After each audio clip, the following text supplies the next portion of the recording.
Buenas tardes a todos, bienvenidos a este webinar Cuerpo, Mente y Bienestar. Hablemos de trastornos alimentarios sin prejuicios, que les traemos hoy Dilenka Muñoz, psicóloga, y Antonia Salé, que les habla, nutricionista, junto al equipo de Humana, para concientizar e informar sobre un tema tan importante como lo son los trastornos de conducta alimentaria. En cuanto a los objetivos de este webinar, tenemos tres objetivos principales, los cuales son contribuir a la comprensión integral de los trastornos alimentarios, abordando sus dimensiones emocionales, cognitivas y nutricionales, para promover una mirada libre de prejuicios y de estigmas. También identificar factores psicológicos y sociales que influyen en la relación con el cuerpo y la comida, articulando esta comprensión con prácticas de alimentación consciente y bienestar físico. Y por último, fortalecer la prevención y el acompañamiento desde una perspectiva colaborativa, visibilizando señales de alerta y recursos de apoyo psicológico y nutricional que favorezcan al autocuidado y a la intervención oportuna. Los contenidos que vamos a ver en el transcurso de este webinar son los siguientes. Primero que todo, entender la contextualización en donde vamos a hablar de los trastornos alimentarios y el impacto del estigma e invisibilización emocional que perjudican precisamente a los trastornos alimentarios como tal. Vamos a ver también la definición de los trastornos alimentarios, la relación mente-cuerpo, los tipos principales de trastornos alimentarios que existen y los mitos asociados a ellos. También vamos a ver lo que son los factores emocionales y sociales en torno a la autoimagen, la influencia de las redes sociales, las dinámicas relacionales, perdón, entre otros. Vamos a ver las señales de alerta, que son, por ejemplo, los cambios conductuales y anímicos, diálogo interno crítico e indicadores relacionales. También vamos a revisar lo que es la reconexión con el cuerpo y la necesidad emocional a través de herramientas prácticas como la alimentación consciente. Y vamos a finalizar con recursos de apoyo en torno a los recursos de afrontamiento desde la psicología y la nutrición. Partimos entonces con la contextualización. Vamos a hablar de trastornos alimentarios y el impacto del estigma e invisibilización emocional en torno a ellos. Primero que todo, entendemos que nosotros vivimos en una cultura que habla mucho de los cuerpos, pero muy poco de lo que estos cuerpos sienten. Este webinar nace de la necesidad urgente de abordar los trastornos alimentarios que conocemos como TCA desde una mirada integral que reconozca así no solamente que se trata de comida o de peso, sino que también de experiencias humanas complejas que involucran emociones, pensamientos, relaciones y contextos sociales. El enfoque interdisciplinario de este espacio busca tender así puentes entre la psicología y la nutrición, entendiendo que ninguna disciplina, por sí sola, puede abarcar la totalidad del sufrimiento que implican los trastornos alimentarios. Así, mientras la nutrición aporta claves fundamentales sobre el cuerpo y la alimentación, la psicología, por su parte, se adentra en los mundos internos, por ejemplo, la autoimagen, el control, la ansiedad, la vergüenza, el vacío emocional y la necesidad de ser vistos y aceptados. ¿Por qué entonces es necesario hablar de trastornos alimentarios desde la psicología? Principalmente porque los trastornos alimentarios no son simplemente problemas con la comida, sino que también son expresiones de malestares emocionales profundos. Desde la psicología entendemos que muchas veces la relación conflictiva con el cuerpo y la alimentación es una forma de lidiar con emociones difíciles, tales como el miedo, la tristeza, la sensación de descontrol, la baja autoestima o las otros tipos de experiencias relacionales dolorosas. Hablar de trastornos alimentarios desde la psicología es hablar de vínculos con uno mismo, con los demás y con el entorno. Es reconocer que detrás de una conducta alimentaria alterada puede haber una necesidad de protección, de validación o incluso de control frente a un mundo que se percibe como caótico o amenazante. Y desde la nutrición, ¿por qué también es importante visibilizarlos? Como vimos anteriormente, la comida suele convertirse en un signo visible o en una manifestación al problema mayor, que en este caso es el de los trastornos, ¿ya? Sin embargo, no constituye el problema en sí mismo, más bien se trata de la expresión externa, como de un cierto grito de ayuda, cuyas causas principales debemos evaluar y tratar de una forma integral y multidisciplinaria. Además, como sociedad y como profesionales de salud, es fundamental que seamos cuidadosos y nos enfoquemos en fomentar la prevención de estos trastornos en lugar de convertirnos en potenciales gatillantes o en promover ciertos factores que pueden ir desencadenando estos trastornos después. El impacto del estigma y la invisibilización emocional. Uno de los mayores obstáculos para la prevención y el tratamiento de los trastornos de conducta alimentaria es el estigma, ya que a menudo estas problemáticas son minimizadas, son ridiculizadas o incluso mal interpretadas como caprichos, como algo más de vanidad o incluso como falta de fuerza de voluntad. Y este tipo de prejuicios no solo generan culpa y vergüenza en quienes lo padecen, sino que también dificultan la búsqueda de ayuda y perpetúan el aislamiento. La invisibilización emocional, es decir, la dificultad para poder reconocer, para que nosotros podamos nombrar y validar lo que sentimos, es otro factor crítico. Muchas personas con trastornos han aprendido a silenciar este malestar, a esconder este sufrimiento detrás de una imagen de control o de perfección, como que todo esté bien, cuando en el mundo interno no lo está. Y en este contexto, el cuerpo se convierte en el escenario donde se expresan emociones que no encuentran otro canal. Pasemos entonces a la definición de los trastornos alimentarios, a la relación que estos tienen entre mente y cuerpo, los tipos principales de trastornos que existen y los mitos asociados a ellos. Los trastornos de conducta alimentaria no pueden reducirse a una simple alteración en los hábitos alimenticios. Desde la psicología, comprendemos estos trastornos como manifestaciones complejas de un conflicto interno que la persona tiene y que se expresa a través del cuerpo y la comida, involucrando dimensiones tanto como emocionales, cognitivas, relacionales y también sociales. Acá vemos comprometido el cuerpo como un territorio simbólico. En los trastornos de conducta alimentaria, el cuerpo deja de ser vivido como un espacio de experiencia y conexión y en su lugar se transforma en un objeto de control, de evaluación y de constante rechazo.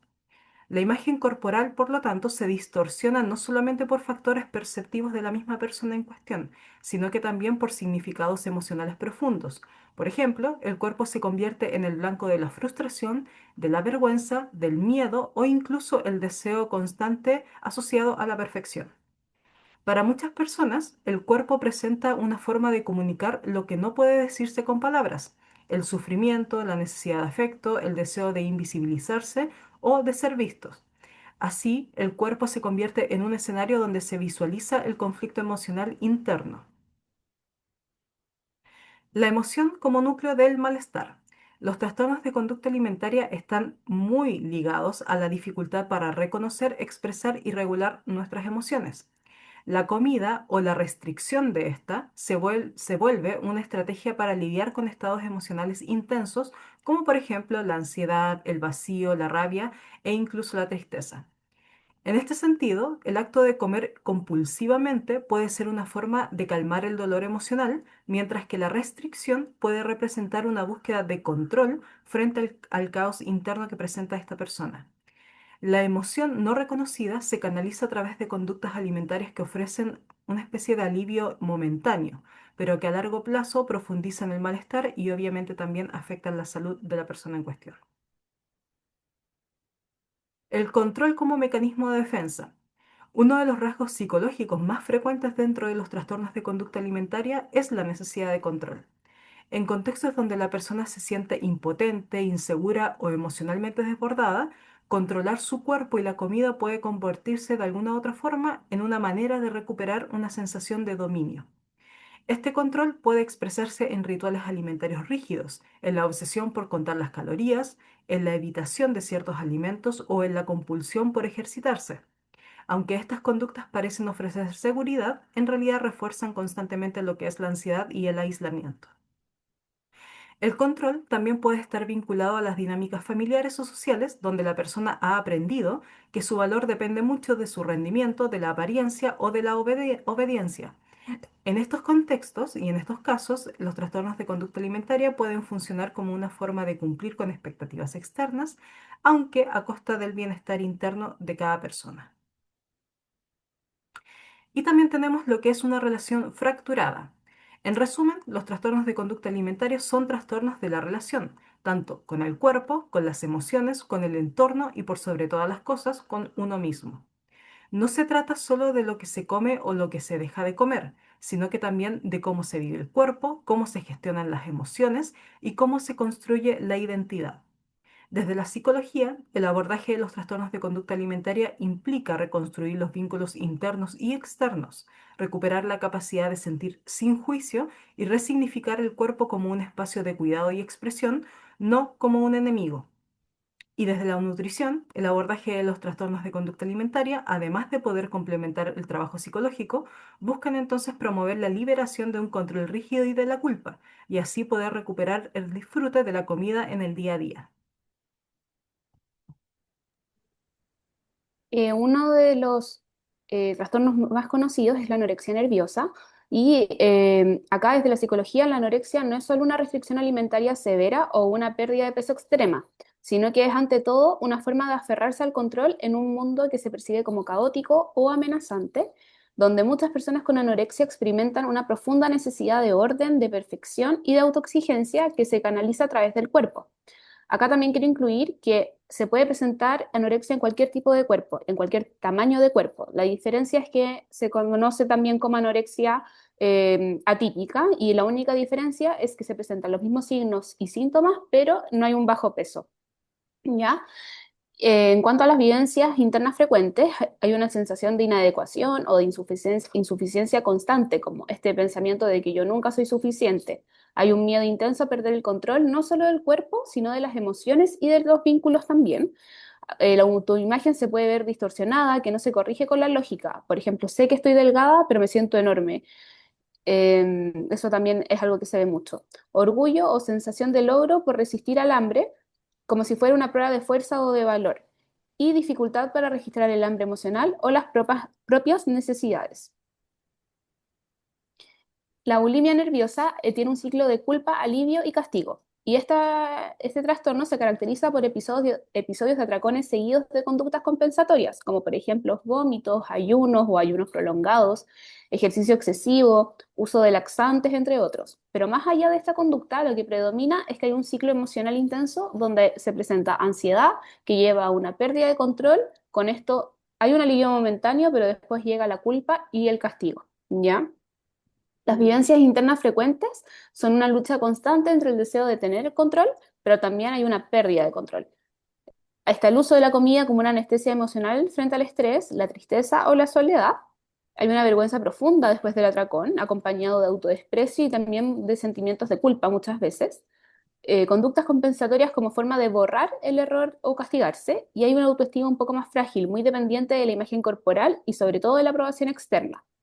La bulimia suele vivirse más en secreto, con una carga emocional muy intensa, y la persona puede sentirse atrapada en un bucle de no saber cómo salir, pero también está entre esta rigidez y el desborde.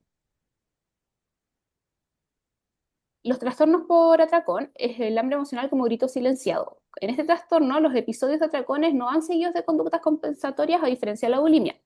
Y la persona come grandes cantidades de comida en poco tiempo, muchas veces en soledad, con una sensación de pérdida de control y malestar posterior, además de culpa y vergüenza como mencionaba anteriormente. Las vivencias internas frecuentes son el uso de la comida como consuelo frente al vacío, la angustia o el aburrimiento, la sensación de desconexión durante el atracón como si se tratara de cierto trance, también la culpa, vergüenza y frustración después de comer con promesas como por ejemplo mañana empiezo de nuevo. Hay una historia de dietas restrictivas o críticas corporales que alimentan el ciclo y también hay dificultad para identificar y expresar emociones. Este trastorno suele estar invisibilizado ya que no siempre se asocia con una imagen corporal más estereotípica. Sin embargo, el sufrimiento emocional es profundo y muchas veces es silenciado por esta misma culpa o por el miedo al juicio. Acá hay una tabla comparativa de los tres trastornos que les mencionamos que son los más conocidos. Sin embargo, quería decir que no son los únicos que existen, ya que también otros que son conocidos, por ejemplo, son la ortorexia, que es cuando que tienen este como fin de comer todo muy, muy saludable y se obsesionan mucho con eso. O la vigorexia, que se asocia más de repente en hombres, porque es como esto de tener los cuerpos más fit, como muy, con mucho músculo, y también van con cierta obsesión. Pero en cuanto a estos tres más conocidos, tenemos en la anorexia nerviosa que las vivencias emocionales predominantes son el miedo al descontrol, la necesidad de perfección y la sensación de insuficiencia. En cuanto a la relación con el cuerpo, hay un rechazo corporal, hay distorsión de la imagen y deseo de invisibilidad o de pureza. La relación con la comida hay una restricción extrema, evitación y ritualización. Y la dinámica psicológica central es el control como la defensa frente al caos emocional. En cuanto a la bulimia nerviosa, las vivencias son de ansiedad, culpa, vergüenza, ambivalencia entre deseo y rechazo. En la relación con el cuerpo hay una oscilación entre rechazo y búsqueda de validación externa. Y en la relación con la comida hay atracones seguidos de conductas compensatorias. Y en cuanto a la dinámica psicológica central, está este ciclo de desborde que es emocional, desborde emocional, perdón, alivio, culpa y castigo. Y finalmente, con el trastorno por atracón, tenemos como vivencias emocionales predominantes el vacío emocional, la tristeza, la frustración, la desconexión afectiva. En la relación con el cuerpo, malestar corporal, pero sin conductas compensatorias visibles. Y en la relación con la comida, atracones que son episodios más en soledad, con sensación de pérdida de control. Y la dinámica psicológica central es el uso de la comida como anestesia emocional o consuelo. ¿Ya?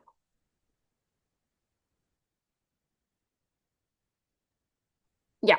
Mitos comunes de los TCA.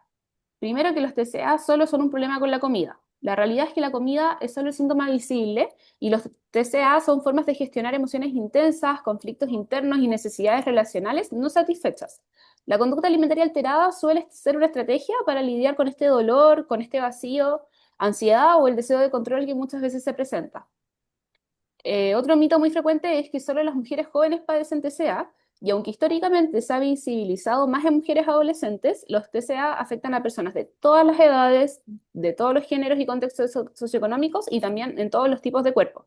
Y en hombres, adultos mayores o personas no binarias, el sufrimiento puede estar aún más invisibilizado por los mismos estereotipos de género y porque también hay una falta de representación. Y también, por ejemplo, con la vigorexia o la ortorexia, porque se asocia mucho como a que son conductas más saludables, entre comillas, y pueden pasar más desapercibidos por esto mismo. Y otro mito común es que si no hay baja de peso, no hay trastorno. La realidad es que el peso corporal no es un indicador suficiente ni exclusivo para diagnosticar un trastorno de conducta alimentaria, y muchas personas con bulimia o con trastorno por atracón pueden tener a simple vista un peso normal o incluso un peso elevado, pero viven con este profundo malestar emocional, con conductas compulsivas y con distorsión de la imagen corporal. Otro de los mitos más comunes de los trastornos de conducta alimentaria es solamente falta de fuerza de voluntad o incluso es vanidad. Este mito tiende a trivializar mucho lo que es el sufrimiento de la persona que manifiesta este trastorno de conducta alimentaria, ya que estos trastornos no son elecciones superficiales, sino que son trastornos complejos que involucran la identidad de la persona, la autoestima, el trauma y la regulación emocional. La fuerza de voluntad no es suficiente cuando el cuerpo se convierte en el único canal para expresar lo que no se puede decir, sino que se necesita mucha ayuda más allá de creer que solamente es una responsabilidad de la persona. Otro mito común es que la recuperación es solo cuestión de comer bien, cuando la realidad en realidad implica que la recuperación implica reconstruir la relación con el cuerpo, las emociones y la propia historia de la persona. Comer es parte del proceso, un proceso, digamos, bastante importante pero también lo es aprender a sentir sin juicio, a conocer las necesidades, a resignificar el control y a construir vínculos seguros. Es un camino psicológico, relacional y por sobre todas las cosas también cultural. Y finalmente, otro de los mitos más comunes que tenemos es si no lo dice, no le pasa. Tenemos que entender que en realidad muchos trastornos de conducta alimentaria se viven en completo silencio, ya que está muy arraigado a la parte de sentir vergüenza, el miedo al juicio o el perfeccionismo, que pueden llevar a ocultar el malestar durante años.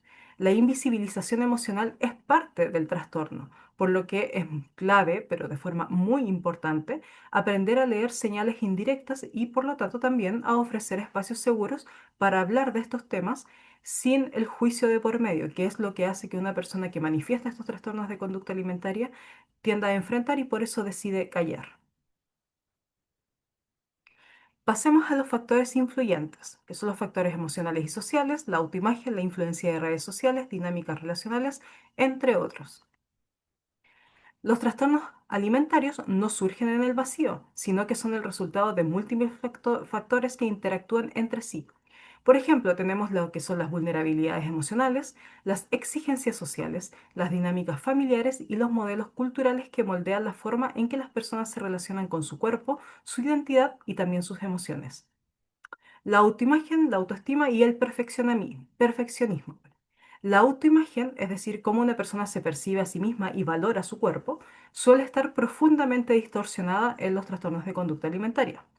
Esta distorsión no es solamente perceptiva, sino que también es emocional, ya que el cuerpo se convierte en un símbolo de éxito, de control o de fracaso. Es como que va de extremo a extremo, básicamente. La autoestima, por su parte, suele estar condicionada por la apariencia física, el rendimiento o la aprobación externa. El perfeccionismo aparece como un rasgo psicológico frecuente, la necesidad de cumplir estándares elevados, evitar errores y mantener una imagen impecable. En este contexto, el cuerpo se transforma en un proyecto que debe ser corregido, moldeado o disciplinado, y cualquier desviación genera culpa, vergüenza e incluso autodesprecio. Este perfeccionismo no siempre es visible, ya que muchas personas con trastornos de conducta alimentaria se perciben como funcionales o exitosas, pero viven con una autoexigencia extrema que erosiona su bienestar emocional interno. La ansiedad, la tristeza, el vacío emocional y la necesidad de control. Los trastornos de conducta alimentaria suelen ser intentos, aunque dolorosos, de regular emociones difíciles. La ansiedad, la tristeza profunda, el vacío existencial o la sensación de desborde emocional pueden llevar a la persona a buscar refugios en conductas alimentarias rígidas o compulsivas. La necesidad de control aparece como un mecanismo defensivo en estos casos frente a la incertidumbre, el caos interno o el miedo a perder el dominio sobre la propia vida. Controlar el cuerpo y la comida se convierte en una forma de recuperación de una sensación de seguridad, aunque sea ilusoria o momentánea. En muchos casos, el vacío emocional está estrechamente vinculado a experiencias de desconexión afectiva, falta de validación o relaciones marcadas por el abandono, la crítica o la invisibilización. El cuerpo, entonces, se convierte en el único canal para expresar lo que no se puede decir con palabras. La influencia de redes sociales, la cultura de la delgadez y la presión estética. Vivimos en una cultura que lamentablemente glorifica mucho la delgadez, la productividad y la perfección estética. Las redes sociales amplifican estos mandatos, mostrando cuerpos idealizados, rutinas extremas y discursos que asocian el valor personal con la apariencia física. Esta presión estética no solo afecta a la imagen corporal, sino que moldea la identidad, en la cual muchas personas internalizan la idea de que ser aceptado implica cumplir con ciertos estándares corporales. La comparación constante, el miedo al rechazo y la exposición pública generan un terreno fértil para el malestar emocional. Además, hay muchos discursos allá afuera sobre salud, entre comillas, donde muchas veces están atravesados por juicios más moralizantes, como el hay que comer bien, hay que ser disciplinado, no hay que rendirse, hay que tener fuerza de voluntad, que refuerzan la culpa y la autoexigencia, especialmente en personas vulnerables. Y aquí, por esto mismo, quería decir que con las redes sociales son bastante gatillantes, hay un aumento de casos de trastorno de conducta alimentaria. Lo mismo que pasó con la pospandemia, también aumentaron y también se ha visto de que los trastornos de conducta alimentaria se han estado dando ya no solo tanto en mujeres, sino que también en hombres, pero desde edades más pequeñas. Entonces ahora vemos niñas más pequeñas ya estando más expuestas a este mundo de redes sociales, de esta cultura y la presión estética, donde se han adelantado en edad los casos de trastorno de conducta alimentaria. Dinámicas familiares y relacionales que pueden reforzar el malestar. El entorno familiar y relacional cumple un rol clave en la aparición y mantenimiento de los trastornos de conducta alimentaria. No se trata aquí de estar buscando culpables, sino que es más para poder comprender cómo ciertas dinámicas pueden amplificar el sufrimiento o no ser tan beneficiosos en el tratamiento del trastorno. Por ejemplo, ambientes hipercríticos o centrados súper centrados en la apariencia, donde el cuerpo es comentado, evaluado o comparado constantemente. Y aquí por eso mismo está esta campaña que no sé si han escuchado sobre no se habla del cuerpo de otros o no se habla de platos ajenos, porque es importante que podamos normalizar y concientizar a la gente de que nosotros no debemos emitir juicios ni estar hablando libremente del cuerpo o plato ajeno. Relaciones marcadas por la invisibilización emocional, donde no hay espacio para expresar tristeza, miedo o vulnerabilidad. Modelos parentales exigentes o más perfeccionistas que transmiten la idea de que el valor personal depende del logro o de ser más obediente. Falta de límites claros o roles difusos que generan confusión identitaria y dificultad para diferenciar las propias necesidades de las ajenas, y también una presencia de trauma, violencia o negligencia emocional que puede llevar a la persona a usar el cuerpo como una forma de protección o bien como una forma de castigo. Pasemos a las señales de alerta, los cambios conductuales y anímicos, diálogo interno crítico e indicadores relacionales. Los trastornos alimentarios no siempre se manifiestan de forma evidente. Muchas veces las señales están en los gestos cotidianos, en el lenguaje corporal, en el silencio de la persona o incluso en el malestar emocional que se esconde detrás de una aparente normalidad. Reconocer estas señales es clave para detectar, acompañar y también para prevenir. Cambios en el estado de ánimo, tales como la irritabilidad o incluso la tendencia al aislamiento. Las personas que atraviesan un trastorno de conducta alimentaria suelen experimentar fluctuaciones emocionales internas. La irritabilidad puede surgir como respuesta a la frustración, al juicio interno o a la presión externa. El aislamiento, por su parte, es una forma de protegerse del escrutinio social o de evitar situaciones que generan ansiedad, como por ejemplo comer en público.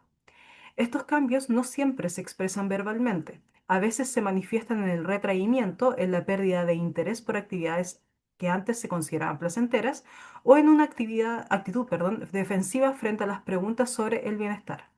El estado de ánimo puede volverse lábil, con momentos de tristeza profunda, ansiedad o incluso desconexión emocional.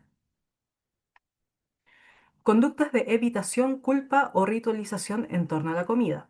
La relación con la comida tiende a volverse muy tensa en los trastornos de conducta alimentaria, en donde se encuentra cargada de emociones y altamente controlada. Algunas de las señales en torno a esto incluyen la evitación de comidas compartidas o eventos sociales que impliquen comer.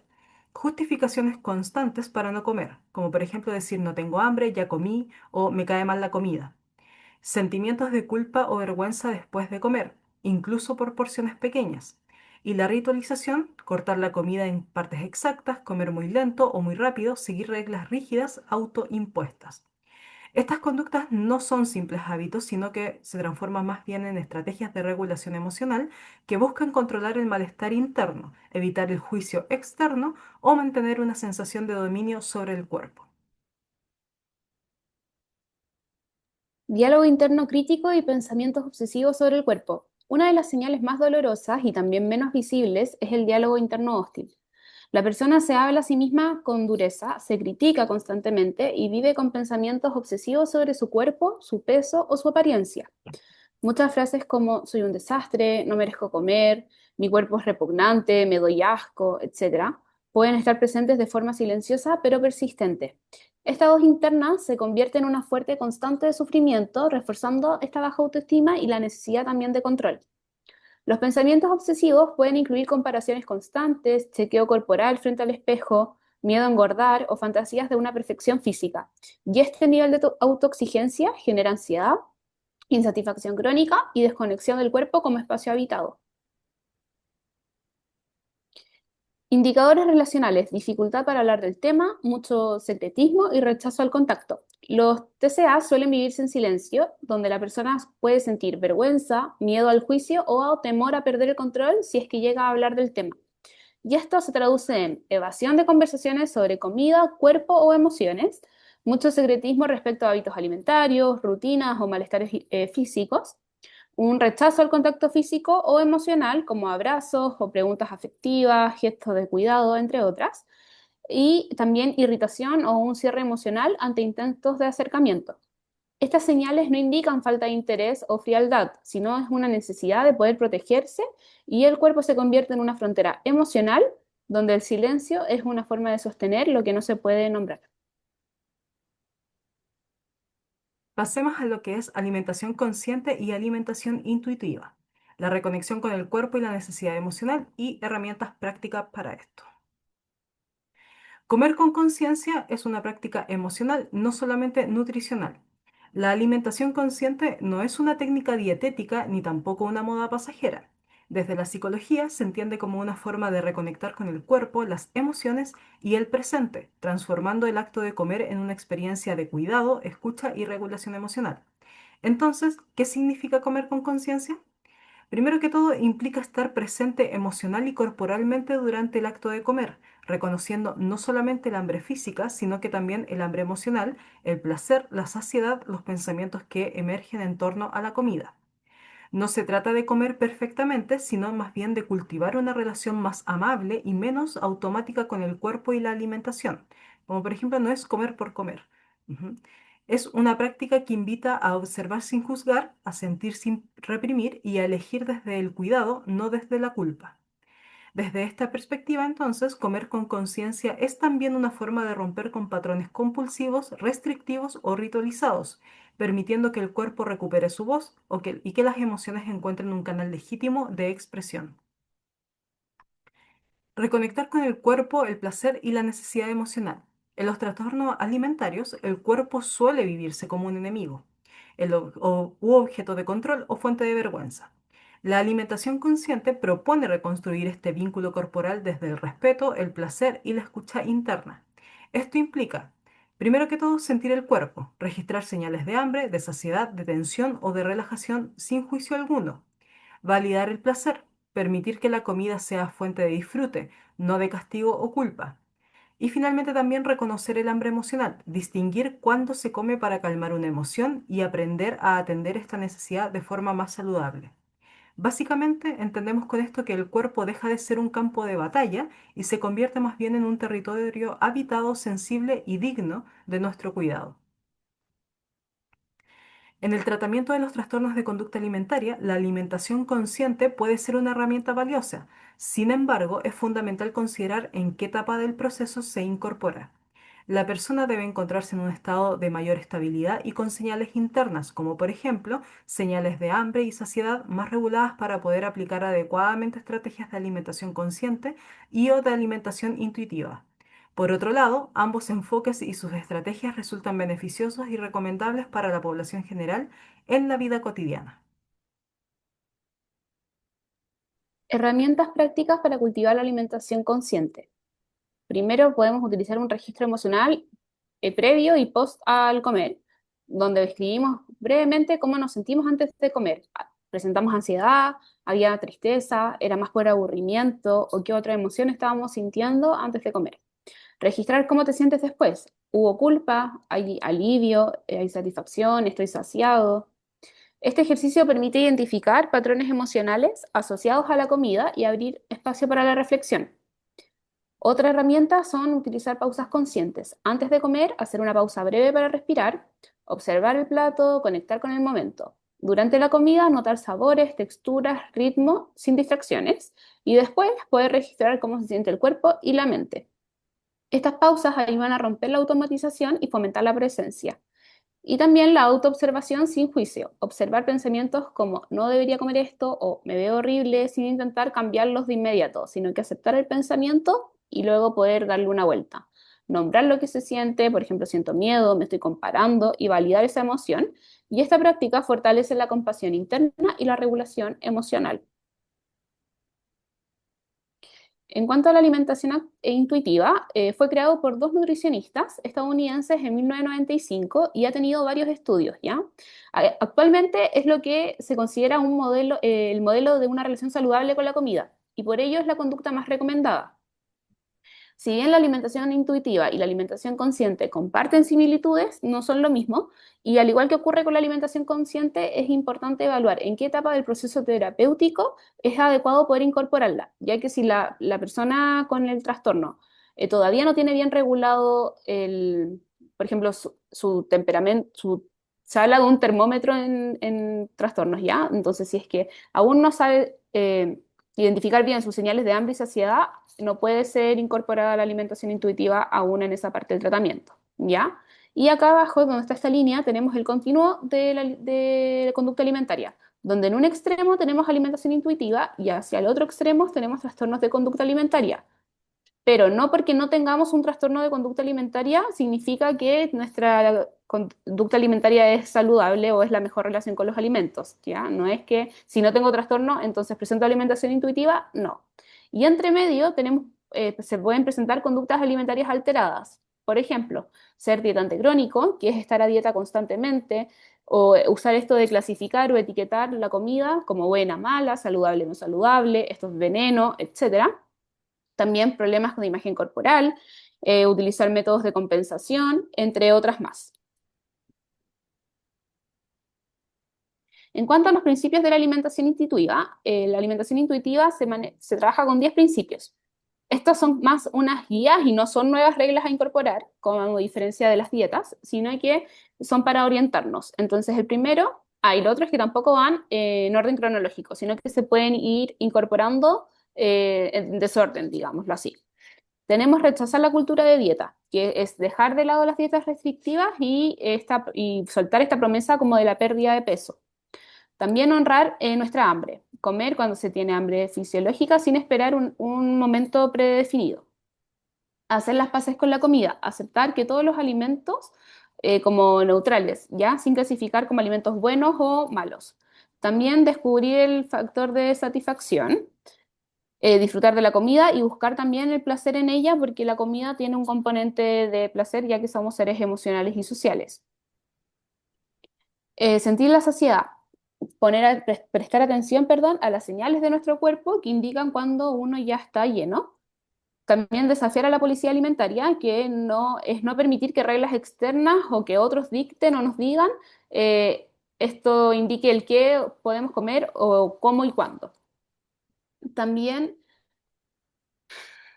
afrontar tus emociones con amabilidad, buscar formas de afrontar, perdón, la ansiedad, el aburrimiento o emociones más displacenteras, pero que no sea solamente a través de la comida, que, si, que puedan haber, perdón, más estrategias y herramientas para gestionar nuestras emociones y no solamente recurrir a la comida como única gestión emocional. Respetar nuestro cuerpo, aceptar y respetar el cuerpo tal como es, sin críticas por su tamaño, forma o que presentemos en él. El movimiento, pero desde sentir la diferencia, con esto nos referimos a mover el cuerpo, pero de una manera que se sienta bien y satisfactoria, beneficiosa, y no solo por un tema de quemar calorías, sino que de los beneficios que nos entrega el ejercicio y la actividad física, como incluso, por ejemplo, en temas de manejo de estrés. Y en honrar la salud con nutrición gentil, es elegir alimentos que honren nuestra salud y el bienestar general, pero sin caer en la restricción. Y finalmente vamos a ver los recursos de apoyo en torno a los recursos de afrontamiento desde la psicología y la nutrición. Existen distintos tipos de acompañamiento. Tenemos el individual, el grupal y el familiar. En cuanto a la terapia individual, lo que se buscaría en este tipo de proceso terapéutico es explorar la historia emocional detrás del síntoma, trabajar la autoimagen, la autoestima y el diálogo interno, desarrollar herramientas de regulación emocional y de autocuidado, y por supuesto reconstruir la relación con el cuerpo desde la autocompasión. En terapias grupales, lo que se busca es romper el aislamiento y el estigma en torno a los trastornos de conducta alimentaria, compartir experiencias con otras personas que atraviesan procesos similares, desarrollar habilidades sociales y empatía y pertenencia, desmontar creencias distorsionadas a través del espejo grupal. Y finalmente tenemos la terapia familiar, en donde lo que se busca aquí es revisar dinámicas familiares que refuercen el malestar, crítica, control, invisibilización, fortalecer la comunicación emocional y los límites saludables, promover una red de apoyo empática y coherente, evitar la sobreprotección o la culpabilización, y la familia no es el problema ni la solución única, pero sí puede ser un recurso poderoso si se acompaña con conciencia.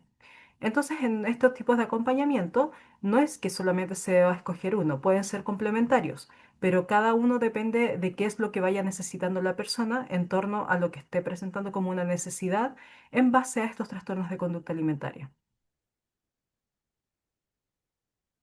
En cuanto al acompañamiento nutricional, en el trabajo nutricional, dentro de los tratamientos ambulatorios para los trastornos de conducta alimentaria, nos enfocamos en mejorar progresivamente la relación con la comida desde un enfoque no restrictivo, que también sea compasivo y muy importante que sea libre de juicios para que pueda ser un espacio seguro.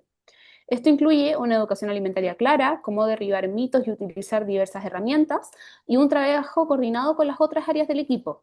Se incorporan estrategias tanto individuales como grupales, ya sea en familia o en entornos sociales, como amistades u otros espacios significativos. Y asimismo, buscamos que la persona pueda relacionarse tanto con la alimentación como con su cuerpo de una manera más amable, dejando de lado conductas compensatorias y comprendiendo las múltiples dimensiones que conforman una salud integral. La importancia de los espacios seguros y libres de juicio. Las personas con TCA suelen vivir con vergüenza, con miedo al rechazo y con una voz interna muy crítica, ¿ya? Por eso, el primer paso terapéutico no es intervenir, sino que es crear un espacio donde puedan sentirse vistas, escuchadas y respetadas. Por tanto, un espacio seguro implica validar la experiencia sin minimizarla ni patologizarla, escuchar sin interrumpir, sin presionar y sin imponer, nombrar el sufrimiento sin reducirlo al síntoma y sostener el proceso con paciencia incluso cuando hay retrocesos. La seguridad emocional no es un lujo, es la base para que la persona pueda abrirse, confiar y comenzar a transformar su relación consigo misma. Ahora, ¿cómo acercarse a alguien que podría estar atravesando un TCA? El acercamiento debe ser siempre cuidadoso, empático y respetuoso de los tiempos de la otra persona. Algunas claves son observar sin invadir, por ejemplo, notar cambios en el estado de ánimo, en el comportamiento alimentario o el aislamiento. Abrir el diálogo desde el cuidado, no desde la crítica. Me preocupa cómo te estás sintiendo últimamente, por ejemplo, en lugar de estás comiendo mal o estás comiendo poco. Evitar centrar la conversación en el cuerpo o en el peso. Ofrecer ayuda, pero sin imponerla. Estoy aquí si quieres hablar, podemos buscar apoyo juntos, estoy aquí para lo que necesites, etcétera. Y respetar el ritmo de la persona, sin forzar confesiones ni decisiones. El objetivo no es diagnosticar, sino abrir una puerta al acompañamiento y muchas veces una conversación empática puede ser el primer paso hacia la búsqueda de ayuda profesional.